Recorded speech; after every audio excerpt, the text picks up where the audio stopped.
말씀의 빛. 매주 이 시간에는 강남 등대교회 권진 목사님께서 말씀 전하십니다.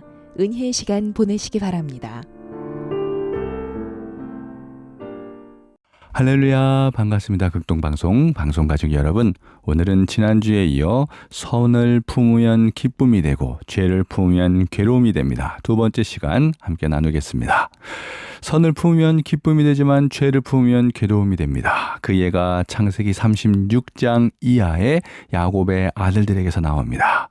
요셉의 형들이 요셉을 미워했어요. 그리하여 노예로 팔아버렸고 아버지에게는 그가 죽었다고 거짓말을 했습니다. 그리고 42장에 가서 요셉의 형들은 애굽의 총리가 된 요셉 앞에 서게 되고 엎드려 절을 하게 됩니다. 그때 요셉이 한 일이 무엇인지 아세요? 창세기 42장 17절을 보시면요, 요셉은 형들을 3일 동안 가둡니다. 그리고 그 다음 그는 자신을 하나님을 경외하는 사람이라고 그렇게 소개를 합니다. 여기서 말하는 경외란 두려워하는 것을 의미하지요. 애굽의 총리가 된 요셉은 바로 왕을 두려워하지 않았어요. 수많은 애굽의 신들을 두려워하지 않았습니다. 오직 한 분, 여호와 하나님만을 두려워했습니다. 이때 이 총리 요셉의 말을 들은 형들은 어떤 반응이었을까요?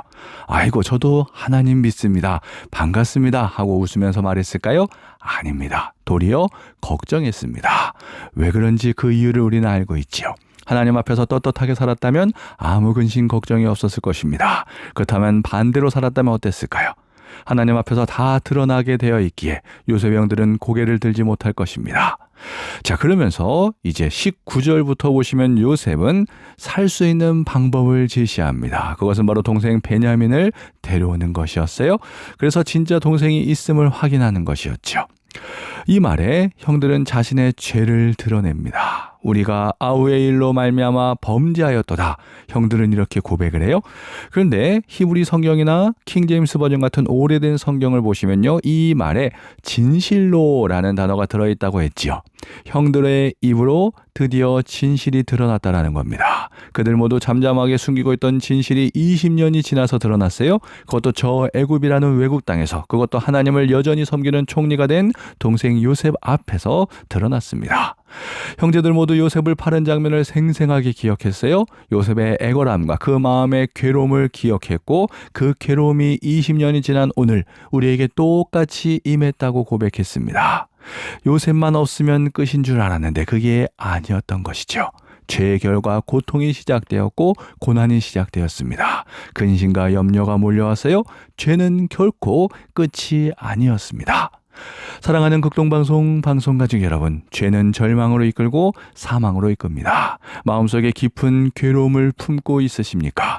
분명히 말하지만 없앨 수 없습니다. 아무리 잊고 살고 감추고 살더라도 언젠가는 다시 태어나 나를 괴롭힐 것입니다. 루벤이 그랬던 것처럼 20년 만에 생각나게 할 것이고 모두가 다시 그때 공포로 돌아가게 될 것입니다. 후회해도 소용없어요. 시인 김수영은 절망을 가리켜 반성하지 않는 것이라고 했습니다. 끝까지 반성하지 않는 것이 바로 절망이라는 거죠. 아무리 지성을 가진 사람이라 하더라도 반성하지 않는다면, 자신의 잘못을 깨닫지 못한다면 그가 가진 지성은 아무 소용없습니다. 크리스찬들에게 필요한 것은 회개할 줄 아는 영성입니다. 숨기는 것이 아니라 20년 동안 감추는 것이 아닌 하나님 앞에 다 드러내는 것, 아뢰고 잘못을 인정하고 용서를 구하는 것이 바로 회개의 영성이지요. 자, 그 다음 장인 43장에 보시면요, 애굽에서 사온 식량이 다 떨어졌습니다. 이제 다시 애굽 총리에게로 가서 식량을 사와야 합니다. 그러기 위해서는 총리가 말한 요셉의 동생 베냐민을 데리고 가야 돼요. 아버지 야곱뿐만 아니라 형제들 모두가 복잡한 상황입니다. 이 순간 아버지 야곱은 지금 우리에게 필요한 것이 무엇인지를 알았어요. 창세기 43장 14절입니다. 전능하신 하나님께서 그 사람 앞에서 너에게 은혜를 베푸사 그 사람으로 너희 다른 형제와 베냐민을 돌려보내게 하시기를 원하노라. 내가 자식을 잃게 되면 이르리로다. 아멘. 자, 이 야곱의 말을 한번 들어보시죠. 과연 믿음의 사람이라고 할 수 있습니다. 아버지 야곱은 이 순간 하나님의 은혜만이 필요한 땜을 믿고 기꺼이 막내 베냐민을 보냅니다. 그리고 마침내 애굽 총리 요셉을 만나는 순간 그들 모두는 기가 막힌 말을 듣게 됩니다. 창세기 43장 29절입니다.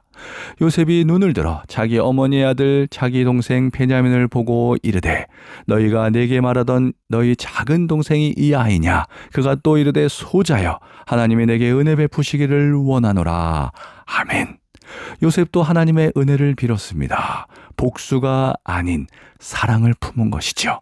선을 품은 것입니다. 그때 하나님의 은혜가 임했습니다. 마치 흐르는 물처럼 요셉도 아버지 야곱도 하나님의 은혜 안에서 하나님이 드러났어요.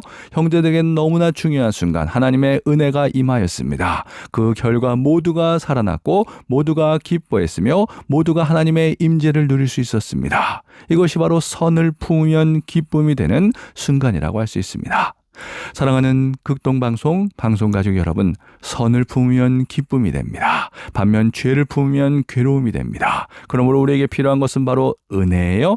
주님께 죄를 아뢰십시오. 그리고 용서를 구하십시오. 그리하면 예수님 십자가의 보혈의 피가 우리를 씻기실 것입니다. 우리를 깨끗하게 하시고 우리를 정결하게 하실 것입니다. 우리를 죄의 자녀에서 하나님의 자녀로 바꾸어 주실 것입니다.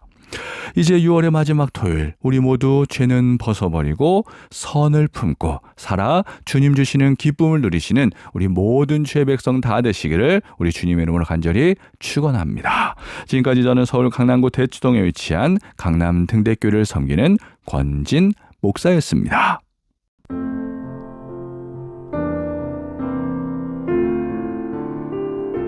지금까지 강남 등대교회 권진 목사님께서 말씀 전하셨습니다. 이 방송을 들으시고 신앙 성장에 도움받기 원하시는 분은 02-566-9303번, 서울 전화 02-566-9303번, 강남 등대교회로 문의하시기 바랍니다. 말씀의 빛, 오늘 순서를 마칩니다.